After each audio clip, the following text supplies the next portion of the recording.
जय जगन्नाथ नुपुर मुमुन चैनल समस्त को स्वागत। मु आज चिकेन पकोड़ार रेसिपी आपण मान सहित शेयर करी। तो चलतु पूरा रेसिपी आम देखि नबु। चलतु अभी पकोड़ा बनइबार प्रोसेस आम स्टार्ट करूँ। मुझे चिकेन 500 ग्राम नहीं, चिकेन को भल भाव धोई नहीं।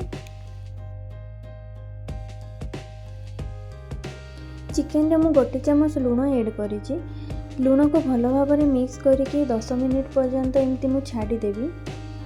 चिकेन रो एक्स्ट्रा पानी काढ़ापी मुझे लुण ऐड करी। आपण ए प्रोसेस रे करेले तार एक्स्ट्रा पानी सब बाहरी जीवो।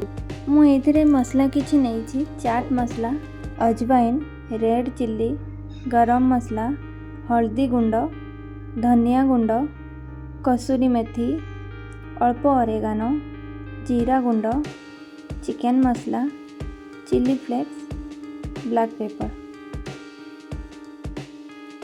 एबे मोर 10 मिनिट हो गला। चिकेन रो एक्स्ट्रा जो पानी बाहरला मुझे बाहर कर नेबी। अदा रसुण गोटे सुखिला लंका को भल भाव ग्राइंड कर नहीं। चिकेन रे मु गोटे चमच अदा रसुण पेस्ट ऐड करी। सब गुंड मसला गुड़ाक मुझे ऐड करनेबी। भल भाव मिक्स करदेवी। अल्प तेल मुझे यूज करिछि। भल भाव एमती आपण माने मिक्स करके 15 मिनिट पर्यंत ताको छाड़ी देबे। मोर 15 मिनिट हो गला। सेइथरे मु गोटे चमच मस्टर्ड सॉस ऐड करिछि। भल भाव मु मिक्स करि नेबी। मिक्स कर सारला परे मु 3 चमच कॉर्नफ्लोर ऐड करिछि।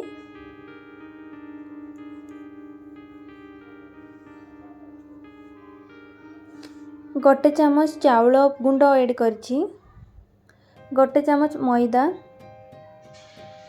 बेसन अल्प, कलर आनिबा पई मु अल्प फूड कलर यूज करछि। कटा धनिया पत्र मध्य टिके ऐड करिछि। भल भाव मु एमती मिक्स कर नउछि।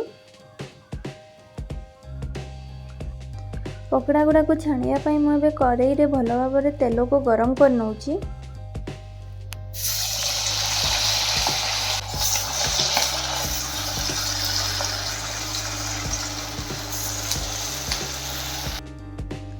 पकोड़ार कलर बहुत भल से आसी, क्रिस्पी मध्य बहुत भल से होइछि। जदि मो वीडियोटी भल लागिला लाइक शेयर सब्सक्राइब निहाती करिवे। पाखरे थिबा बेल आइकन को मध्य प्रेस करिवे। आजि पई एतिकी रहिली। जय जगन्नाथ।